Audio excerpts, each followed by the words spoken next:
Hello viewers, কেমন আছেন সবাই? আশা করি সবাই সুস্থ এবং ভালো আছেন। তো ভিউয়ার্স, আজকের ভিডিওতে আমি আপনাদের সাথে আলোচনা করব ইন্ডিয়ান সিম বিষয়ে।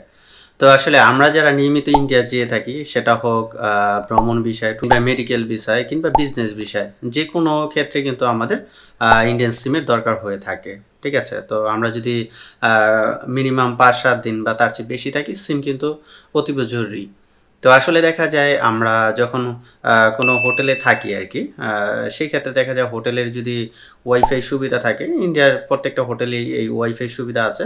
সেটা আমরা হোটেলের ভিতরে থাকলে কিন্তু সেই ওয়াইফাই এর মাধ্যমে আমরা যেকোনো জায়গায় কল করতে পারতেছি বা আমরা ডাটা ইউজ করতে পারতেছি আরকি। মানে আমরা ইন্টারনেট ইউজ করতে পারতেছি। বাট আমরা যখন হোটেল থেকে বের হয়ে যাই, তখন কিন্তু আমাদের আর নেট থাকে না। যদি সিম না থাকে সেক্ষেত্রে কিন্তু নেট থাকবে না আরকি। ঠিক আছে?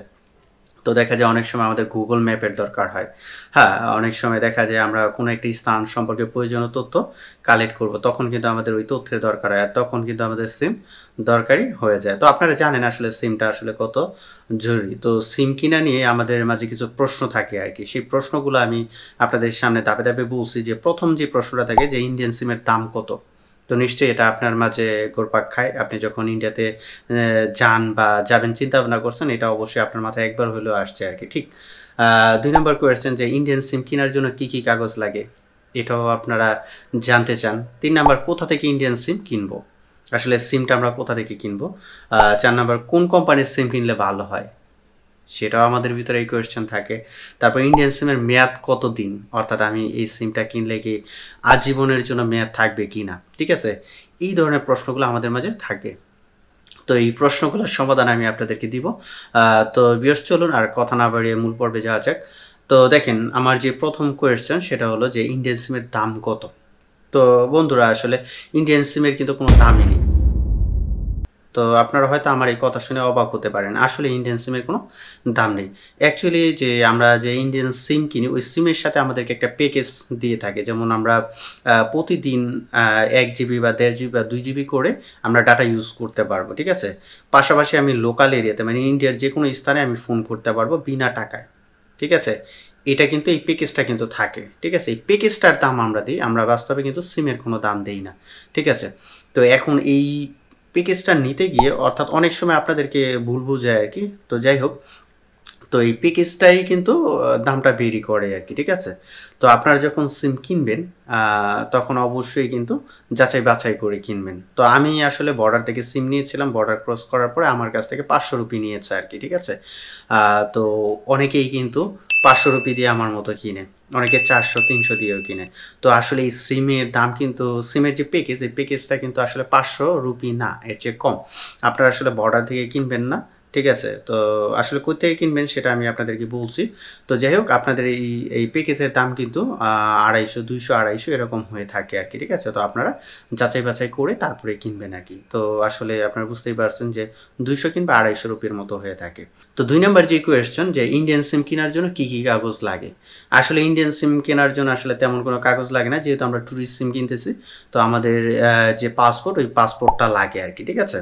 ওই তারাই পাসপোর্টের নাম্বার নিবে আরকি। নিয়ে তারা আমাদেরকে একটা সিম দিবে আরকি। ঠিক আছে? আর আমাদের একটা ছবি তুলবে আরকি। ঠিক আছে?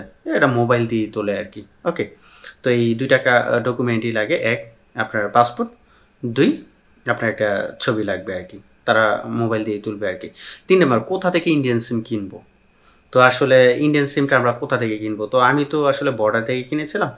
৳৫০০ নিয়েছিল। তো আপনারা বাংলাদেশে যেমন আমরা বিভিন্ন যে সিমের দোকান আছে, ঠিক আছে? যেসব দোকান থেকে আমরা সিম কিনে থাকি, ইন্ডিয়াতেও এরকম দোকান আছে, সিমের দোকান। আপনি ওইসব দোকান থেকে কিনে নিবেন। এটা আপনি চাইলে বর্ডার থেকেও কিনতে পারেন বা বেশি ভালো হয় যে বর্ডার থেকে কখনো কিনবেন না। আপনারা যদি কলকাতা নিউ মার্কেটের আশেপাশে আছে বা আপনি এরকম এভেইলেবল দোকান পেয়ে যাবেন, সেখান থেকে আপনারা কিন্তু সিম নিতে পারেন আরকি। ঠিক আছে? তো আপনি ২০০-২৫০ এর ভিতরে পেয়ে যাবেন।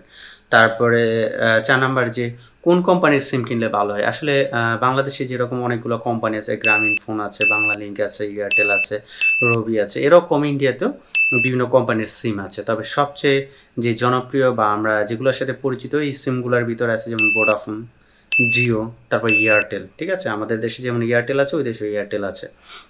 তো যাই হোক, আপনাদের জন্য বেস্ট হয় জিও সিম, যেটা মুকেশ আম্বানির যে রিলায়েন্স যে কোম্পানির মালিক, তো তাদের এই সিম। তো এটা কিন্তু খুবই ভালো হয়। পাশাপাশি আপনারা চাইলে এয়ারটেলও কিনতে পারেন আর কি, ঠিক আছে। তবে ভোডাফোনের সার্ভিস যতদূর শুনছি আর কি তেমন একটা ভালো না। তো যাই হোক, আপনারা এয়ারটেল বা জিও নিতে পারেন। তো আমি এয়ারটেল চালাইছি, আসলে তেমন কোনো সমস্যা হয়নি। আসলে সার্ভিস মোটামুটি ভালোই, খারাপ না আর কি, ঠিক আছে, তেমন কোনো সমস্যা হয়নি। তো তারপর ইন্ডিয়ান সিমের মেয়াদ কতদিন? তো আপনাকে অনেকেই হয়তো ভুল ইনফরমেশন দিবে আর কি, যে এই ট্যুরিস্ট সিমের মেয়াদ আজীবন, অর্থাৎ যতদিন আপনার ইন্ডিয়াতে আসবেন, যখনই আসবেন তখনই ইউজ করতে পারবেন। আসলে অ্যাকচুয়ালি কিন্তু এটা কিন্তু ভুল। তো এটা বলে কিন্তু আপনাদের কাছ থেকে অনেক সময় বেশি রুপি নিয়ে থাকে আর কি, ঠিক আছে। তো যখনই দেখবেন কেউ আপনাকে বলতেছে যে আজীবন মেয়াদের জন্য আর কি, তখনই বুঝবেন সে আপনাকে প্রতারিত করার চেষ্টা করতেছে আর কি, ঠিক আছে। তো অ্যাকচুয়ালি আসলে ইন্ডিয়ান সিমের মেয়াদ কিন্তু আজীবন হয় না। তো যারা লোকাল, যারা ওই দেশে, তাদেরও সিম কিন্তু 3 মাস যদি অফ থাকে বন্ধ হয়ে যায় আর কি, ঠিক আছে, বন্ধ করে দেয়। তো আর যে ট্যুরিস্ট সিম, এই ট্যুরিস্ট সিমগুলো হয় আপনার ভিসার ওপর ভিত্তি করে। আপনার ভিসার যতদিন মেয়াদ থাকবে, এই ট্যুরিস্ট সিমের মেয়াদ কিন্তু ততদিন থাকবে আর কি, ঠিক আছে। আপনার ভিসার মেয়াদ শেষ, আপনার যে ট্যুরিস্ট সিম, এই ট্যুরিস্ট সিমও কিন্তু বন্ধ হয়ে যাবে, অটো বন্ধ হয়ে যাবে, ঠিক আছে। তো ভিউয়ার্স, আশা করি এই সিম বিষয়ে এই ধরনের প্রশ্নগুলো আপনাদের সবার মাঝেই থাকে আর কি, আর এই প্রশ্নগুলোর সমাধান পেয়ে আপনারা উপকৃত হয়েছেন। তো যাই হোক, ভিডিওটি যদি শুরু থেকে শেষ পর্যন্ত আপনাদের ভালো লেগে থাকে, তাহলে অবশ্যই ভিডিওতে একটা লাইক দিবেন, কমেন্টস করবেন এবং বেশি বেশি করে শেয়ার করবেন। এতে কি হয়, অন্যরাও যদি এই বিষয়গুলো জানতে পারে, তারাও উপকৃত হবে। তো ইন্ডিয়ান ভিসা সম্পর্কিত যে কোনো ধরনের আপডেট পেতে এই চ্যানেলটা কিন্তু আপনারা সাবস্ক্রাইব করে রাখতে পারেন। তো যাই হোক, সবাই ভালো থাকবেন, সুস্থ থাকবেন। ধন্যবাদ সবাইকে।